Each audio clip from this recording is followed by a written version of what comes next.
A champion's journey, when everything goes right, usually follows a clear path. From rising prospect to breakout phenom, then a hungry challenger, and finally the one standing tall with titles wrapped around their waist.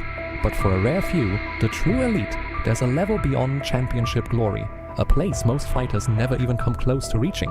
Chop, chop. Oh, good rip. I like the way y'all jump right back in it. That's right, make them jokers move. Oh, I love what I hear. Y'all making them sing. Before the spotlight comes back and long before the first bell sounds, boxing always gives us one moment that truly matters. The grind no one is cheering for yet. And right now, that moment belongs to Gervonta Davis. Look at them mad, and they don't understand that. You know, damn, this just happened overnight. You invested over 20 years. Yeah, over 20 years. Over 20 years. They don't get it. Yeah, this Santa Cruz out here today. Get down to the burn, baby. Mind over matter, son. Mind over matter. Ain't nobody doing this like this. Come in the desert. Trying to stay away from the desert. He come in the desert. Coming up here, I was always that kid that know when it's time to buckle down and things like that. Like, I know when it's time to get serious. I know how to focus, no matter what's going on around me. That's what made me so special and why I came so far. Fans have been waiting on Tank's return, wondering when the power, the tension, and that electric edge would come back. Now, it feels like that moment is finally here. Back in the gym, back under the watchful eye of Calvin Ford, Gervonta Davis is moving with a different kind of energy. Not flashy energy, focused energy, dangerous energy. You can always tell when a fighter is just working to stay in the picture, and you can tell when he's gearing up to remind the world exactly who he is.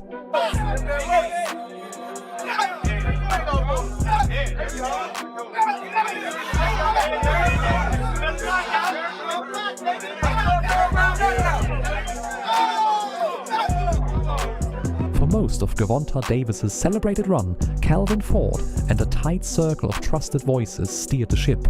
But now, inside the camp, there's a clear shift in control. Those old voices are fading, pushed aside like background noise. Because this time, the fighter is taking charge himself, calling every move as he locks in on a destiny only he can fulfill. I'm definitely taking this very seriously, but as I continue to get close to the fight, I'm just being myself.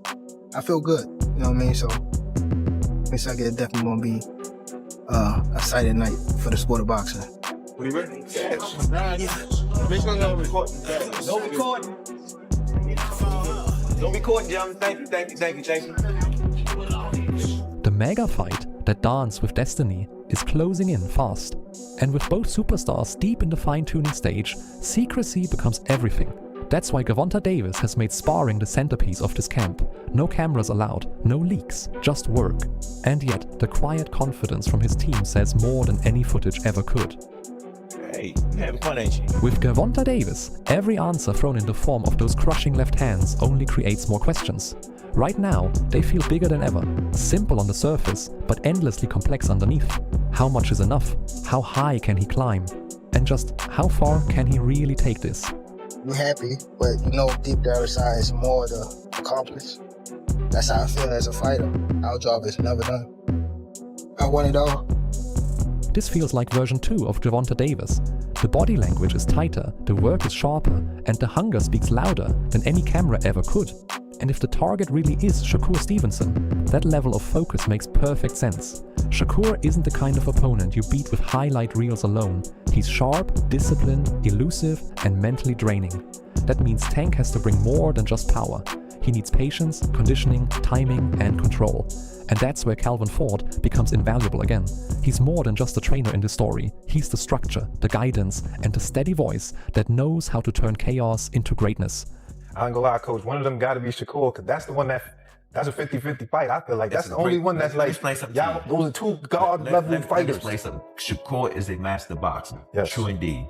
I know the kid, he was raised up with us, but he's a kid to us. You understand what I'm saying? But he's gonna get his just due. Yeah. He just has to focus on his just due. You need people like that when the stakes start climbing.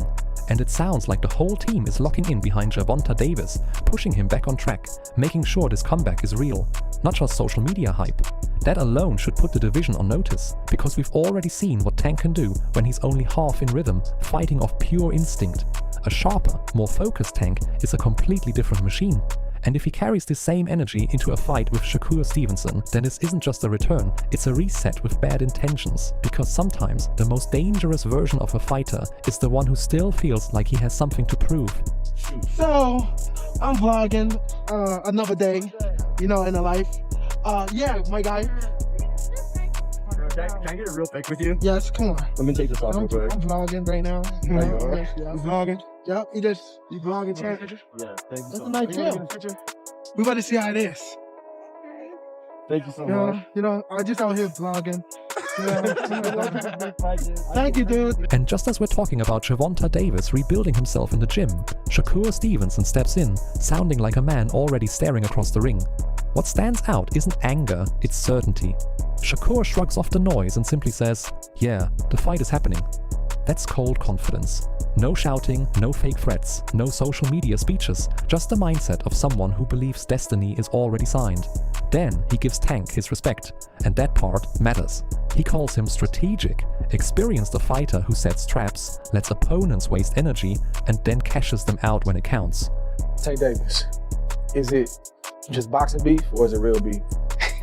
and if so, where did it originate from? I know it's a longer story, but just, you know. Yeah, I mean, whatever you can share. It's kind of bigger than boxing, I guess you could say, because of like the history and like everything that done like went on. It's hard to even speak on it just because of the fact that we got to fight. So at the end of the day, you feel that's gonna happen? Yeah, I know it's gonna happen. I mean, I'm the best, he the best. So you got two guys that's the best. How can you not fight? Only way you could not fight if one of them guys ain't like that and somebody go off to lose or somebody take an L. Too many fighters talk like kings while facing tourists. These two understand the scoreboard only shifts when elite names collide. Now here's where it gets interesting. When Shakur Stevenson says it can happen, whenever Gervonta Davis says, "Let's fight," it sounds respectful on the surface, but underneath it's pressure. That's basically him saying, "I'm ready, no excuses, just send the date." I think like with both of us, we both fighters that's really good fighters and on that level. From a boxing standpoint, what makes Tank Tank?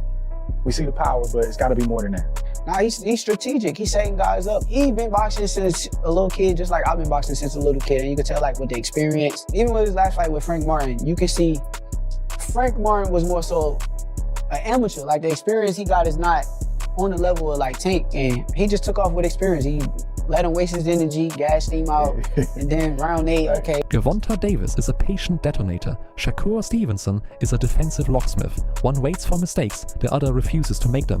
That's stressful television. And don't let the calm tone fool you. Shakur carries that quiet arrogance great fighters have, the kind that doesn't need volume because it fully believes itself. Meanwhile, Tank brings the kind of power that can cut a sentence in half mid-speech. That's beautiful tension. Now you've got one man sharpening his tools in silence, while the other is publicly saying the collision is inevitable. Perfect, because boxing doesn't need more mystery right now, it needs brave scheduling. If both are really in their primes, like Shakur says, then stop circling greatness and make the date. Some fights are just rumors. I'd like to see that fight happen. Whenever. I think that I'm ready for it, he ready for it, we both in our primes. It can happen next, it can happen next year, it can happen whenever he say, let's fight, that's when it's going. And just when Shakur Stevenson sounded like a man calmly waiting for destiny to call, Richardson Hitchens steps in with an opinion that carries weight because he's actually been in the room with both. That changes the tone completely. Internet debates are one thing, but when someone says, "I've shared space with both of them," people listen differently. Hitchens calling Gervonta Davis versus Shakur the biggest fight on the horizon is a bold take, and honestly, not crazy. One brings explosive star power, the other brings elite-level mystery. That combination sells itself.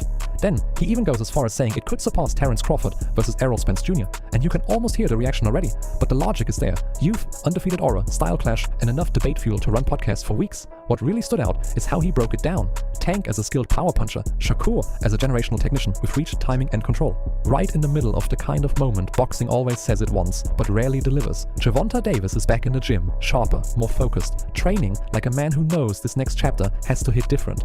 Calvin Ford is back in the corner, bringing structure, discipline, and that steady voice Tank leans on when the pressure rises. On the other side, Shakur Stevenson sounds calm, ready, and completely convinced this fight is destiny, just waiting on a date. Then you've got voices like Richardson Hitchens calling it a near coin flip, and that tells you everything. This isn't manufactured hype, it's real tension. One man carries the equalizer, the other controls the geometry. One mistake could flip everything, or 12 rounds could reshape the entire division. That's why fans are locked in. This isn't just power versus skill, it's star power versus pure mastery. Market value versus technical brilliance. The kind of fight that answers questions people have been arguing about for years. And if boxing lets this moment slip, then let's be honest, the sport would be ducking its own greatness all over again. That's when it's checkmate. No time before that, Shakur, will it be checkmate.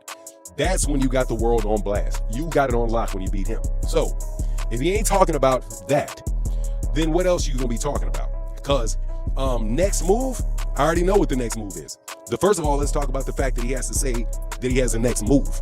That tells you something right there. As I've been telling you guys, and I maintain that I'm correct, that Turkey Al-Sheikh and these guys do not have the money anymore. Now I want to hear from you. Who takes it at 140? Gervonta Davis by explosion or Shakur Stevenson by masterclass? Does Tank's comeback energy flip everything, or does Shakur's discipline break the script? Drop your thoughts in the comments. Let's really get into it. And